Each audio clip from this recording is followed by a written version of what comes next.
Hello and welcome. This video tutorial is going to be about Psych! Yo's popping Jimbos! This guide is going to be about Lap Tank. Lap Tank is a pretty unique role if you think about it. As the name suggests, you will be tanking enemies and bullying them up, but also 3 of your skills are dedicated solely to dealing damage. You will be cooperating with the rest of the main team, the Spiker, who is the main damage dealer, the Ritualist, who will be supporting you and the rest of the team, and the Emo, the one who provides you with the bonds and healing. You can't function without any of them, especially the Emo, that's why you always have to take them into consideration. The bonds he provides allow you to take damage which you wouldn't be able to survive otherwise. Also, Balthazar's Spirit will give you energy gain per every hit, which you'll need a lot.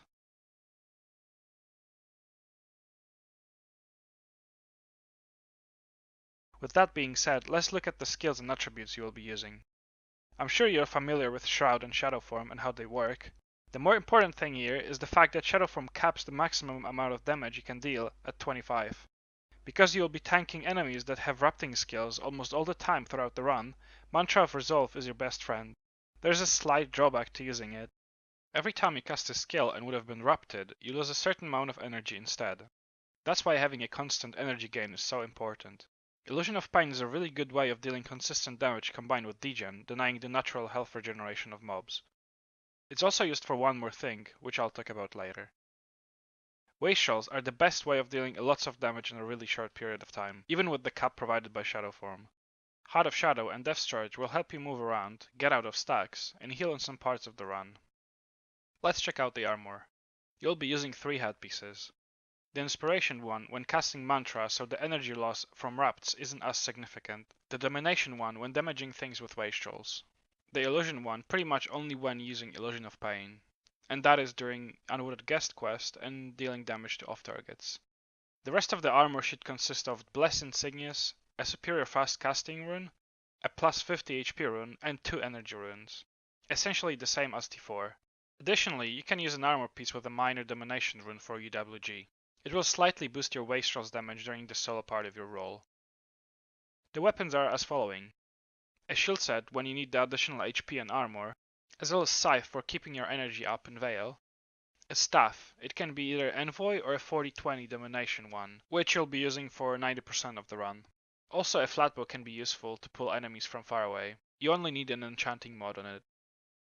Let's check out some of the useful mechanics that will help you perform better. One of them will be unglitching. I already explained it in one of my previous guides, but I'll do that again for the sake of better understanding. In Underworld, every group of terrawebs consisting of 3 or more have at least one terraweb bugged. In order to unglitch him, you must apply any kind of degeneration to one of the attacking ones and then make an ID appear or disappear. Using a ghost in the box, dropping an item or putting out a mini-pad will do just fine. After that is done, all terrawebs should be attacking you after they finish casting their skills. Let's see how it looks like in practice. First, I have to find a normal attacking terraweb. In order to do that, I'm standing in their auto-attack range, waiting for the non-glitched terrawebs to finish casting their skills. I select one of the 2 and position myself for the spike. He should be following me really closely. I use Illusion of Pain once I'm in the spot, and pop Ghost in the Box. As soon as the other terrawebs catch up to me, they ball up nicely and start auto-attacking me normally. By doing this, you allow the spiker to damage all 3 terrawebs at once, and therefore speed up the process by a lot. Also, he doesn't need to use as much energy as he would if he had an off-target. Another useful mechanic is animation cancelling. I did a whole segment about this mechanic in my Spiker guide, make sure to check it out. But to put it simply, by pressing escape after you finish casting a skill, you allow your character to switch an armor piece smoothly, and quickly perform another action right after that. Because you will be switching headpieces a lot, this one especially will come in handy. What I'm going to talk about next, in some situations can be a lifesaver. All damage coming from Skeletons of Doom are ranged attacks. Therefore, they can be dodged or obstructed. There's a lot of them spawning during Unwanted Guest Quest along with Keepers and Vengeful. They can pose a huge threat since the damage they deal is not reduced by Prot Bond and you can't rely on Emo healing you. That's why finding a good place to hide from them is a key strategy to survive during the quest. In order for the attack to be obstructed, it has to travel through an obstacle. That means if you draw a straight line between you and the skele, there has to be a wall separating you. I'm going to show you some of the most popular safe spots used when playing as LT. Remember that they are all relative to the position of the skele and the player. Don't be surprised if you are standing correctly but still take damage from him. However, there are spots that work regardless of your position due to Guild Wars not reading the texture of some walls properly. The game thinks that you're inside of the wall and therefore none of the attacks can reach you. In order to enter that spot, your character has to be directly touching the wall. Although you can always survive one skele for the duration of killing a keeper thanks to your heals, 2 or more is just too much, and you will be obligated to find a safe place if you want to stay alive. Before we move on to the explanation of the role, I'd like to point out some of the general rules of playing as lap tank. When playing a tank role, the only person that is supposed to have aggro of all the mobs is you alone. That is, until the ball that you prepared is settled down and ready to spike. Although you are bonded with the emo, the enchantments themselves don't share aggro with the bearer. The only way for the emo to get aggro is if you are in mob range when receiving the bond. That applies to every enchantment or skill casted onto you. The enemies that break aggro at 33% movement speed, which you obtain with the use of a BU and Cupcake, are Mindblades, Nightmares, and Skeletons of Doom. You can avoid breaking them by lowering your movement speed, which would be running sideways or simply not using a Cupcake at the beginning of the run. This will not only help you with keeping aggro of everything necessary, but also you'll have a better control over enemies following you. Generally, you don't want to keep aggro of any Skeletons of Doom for an extended period of time, because that will require healing by using a jump or the emo having to fuse you. The only way to break a skele without reaching 33% movement speed is for the rest of your team to share his aggro and make him stay with them instead. With that in mind, let's get into the explanation of the role. At the start, you will be the one taking the quest. You have to make sure that the timing is correct. Accept it only when the cons are already popped and you're sure you will be receiving bonds from the emo. After I take the quest, I'm casting all my enchantments while receiving bonds. As soon as the last one is on me, I hoss up the wall by using the quest NPC as a target. In order not to get stuck in this area, I'm leading all the enemies in front of me to the side of the path to let them run that way, enabling me a clean run through on the left side. Grab the blade it's standing on top of the stairs and run down to the edge. As soon as you see the T2 getting close to you, run in at the same time into the corner. Try not to stand exactly inside of it, but a little bit in front. That way you're tanking all the aggro and not the ranger. Get all the nightmares on the left side of the ball below 90% HP, so the EoE kills them along with the ball. You can use Illusion of Pain for single targets, and Wastrels for more than one. After everything is dead, press V to target the T2 and use him to hoss up the stairs and continue running towards the lab monument. Select a target for Death Search closer to the right side of the area in order to grab an important group of Bladed that is roaming over there. You can ignore the Graspings group though, as they never reach the Reaper during their patrol. When you do that, use Husk to get out of a possible stack and run towards the terror webs. Wait for them to start attacking you and move towards the spot as shown in the video. As soon as you're there, use Illusion of Pain on one of the attacking webs in order to unglitch them as explained previously. After that, deal as much damage to them as you can with the Wastrels.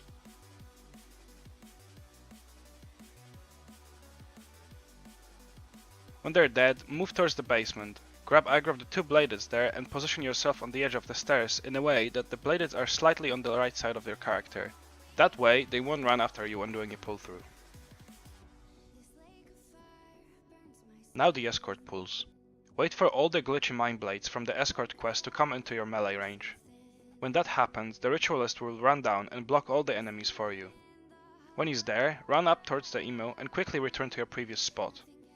During that time, you will receive a fuse which will make all the enemies want to target the emo, resulting in them balling up in one spot. You don't need to run out of the range, it's just the movement that counts. Help damaging the off targets by using Illusion of Pain and Wastrels. When everything is dead, move on. Make sure the skele stays with the rest of the team. How can you tell he will? Simple. Just watch your minimap and check if any other ally is in his range. When that happens, you're free to go. When you reach top of the stairs, there will be a pop-up group. Wait for it to settle down on you. You can recast your enchantments in that time. Target the emo and don't go further away from him than your compass range. Both of you have to watch out for that. If he's in range, it's all good. You can continue. Here, you will have to pop a Mindblade group. In order to do that, you have to cross half length of the bridge. At the same time, it will make the Mindblade group roaming in Vale aggro onto you. Watch out not to go further under the bridge itself though, as it may trigger a grasping patrol. It's not tragic if it happens, but it's certainly better not to. Position yourself next to the gate with all the enemies behind you. Make sure the Bladeds are once again slightly on the right side of your character. Repeat what you did previously. As soon as the ritualist is in your spot, run towards the emo and come back quickly. Very rarely there will be a dying nightmare inside of the ball, but if it is there, your job is to ping it so the team knows and the ritualist doesn't die when his bonds are getting stripped. If the ball is clean, you can help damaging it by using wave shells on a random target.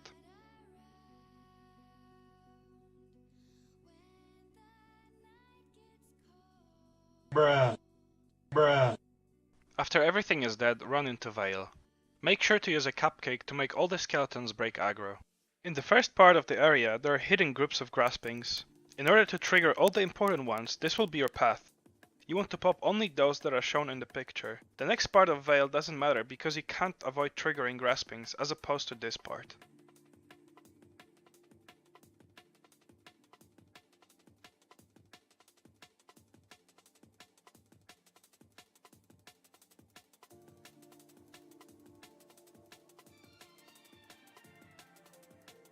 Don't forget to get the group behind the house.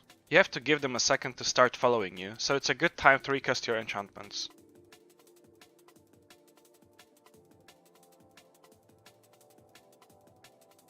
Make sure not to go further than the tree, because sometimes the graspings might break aggro and run into the rest of the main team. In order to prevent that, aggro the terrorwebs by either bowing them, hexing them, or using Hoss and quickly running back. Wait for one of them to attack you, and glitch by using Illusion of Pain, and right wall block the graspings in this spot. Do as much damage to the terrorwebs as you can.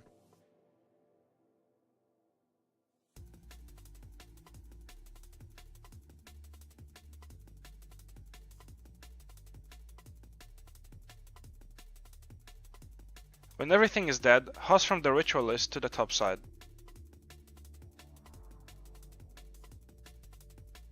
Kill all the souls on the hill with the help of the ritualist by using your zealous scythe and Wastrel's worry. Try your best to hit all three at once. When you are tanking them, you will regain some of the energy back thanks to Balthazar's spirit.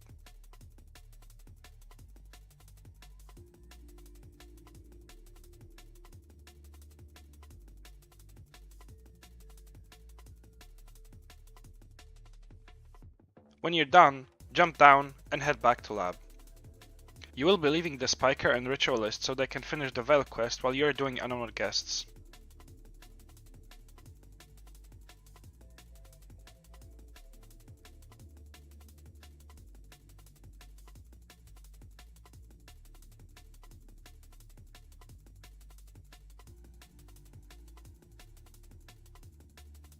Make sure to equip your Illusion headpiece now.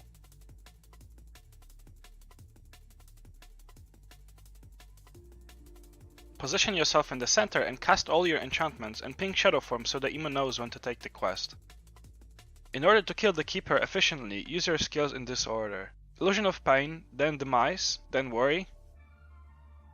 2 seconds of space which you can use to move back towards the another Keeper. Another set of Illusion, Demise and Worry.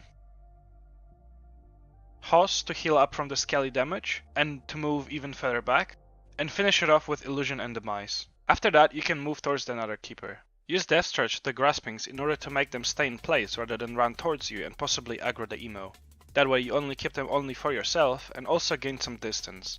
Repeat the combo as described previously, this time without moving between sets. Instead, you can cast Shroud. After the last set, DC forward or Hoss over the enemies not to get stuck.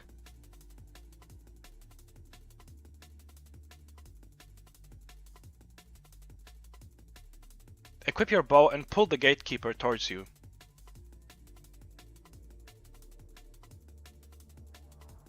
Move between sets towards the Chamber Keeper and finally Hoss over the Vengeful coming your way.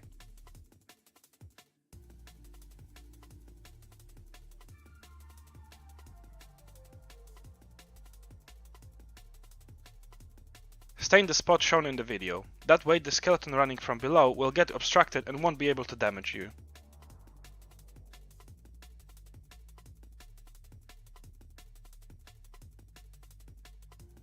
After the last hex, proceed to run towards the last Keeper. Use your jumps carefully as there might be enemies coming your way. Don't get stuck here because if you do, 2 skeles is more than enough to kill you before your cooldowns come back up. When all the quests are done in Underworld, you are no longer able to teleport as a group. that's why Pit's quest is usually the last one to update. You do it by teleporting there as a team and triggering the souls to walk forward again. That way you can resurrect your teammates and gather everyone somewhere safe close to a Reaper. Updating the Pit's quest before everything else is done can be problematic. That's why you want to avoid that. As LT, you will be running very close to the range of spirits from Pits. If you were to run around the slope, you might enter that range, that's why you should hoss up instead. That way the quest stays unfinished and therefore allows your team for a safe teleport, just like shown in the video. Make sure the enemy you choose as a target is right behind you and you are directly touching the right wall, that way you won't miss the jump. Approach the Keeper and use your first set of hexes.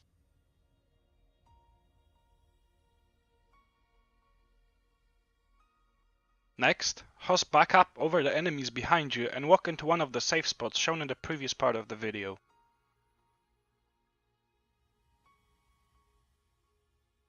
After the Keeper is finished, your job is done and you can return to lab. In case of an emergency during 4 Horsemen quest, you will be required to hold aggro off the right side of the quest, as you are the only one in the team with the anti-rapt skill on your bar. That makes you able to hold the mind blades without dying. You can save a run like that if you react quickly enough. If that happens and the quest hasn't been taken yet, aggro the patrol and all the other mind blades coming your way and pull them back, allowing the T4 to pass and do the 4 Horsemen quest. If the quest is already up, aggro everything including the patrol and the horsemen along with the terrorwebs. Do your best to bolt them up and try to stay alive while the T4 is spiking the horses. That would be it for this video. Oh man, it's been a while. I believe I started making this guide more than 6 months ago and I just didn't have the motivation to finish it. But yeah, there it is. Thanks to Marcin for motivating me back and getting me into Guild Wars again. I'm not promising anything, but I have a cool idea for another video. As always, thanks for watching and see you in the next one.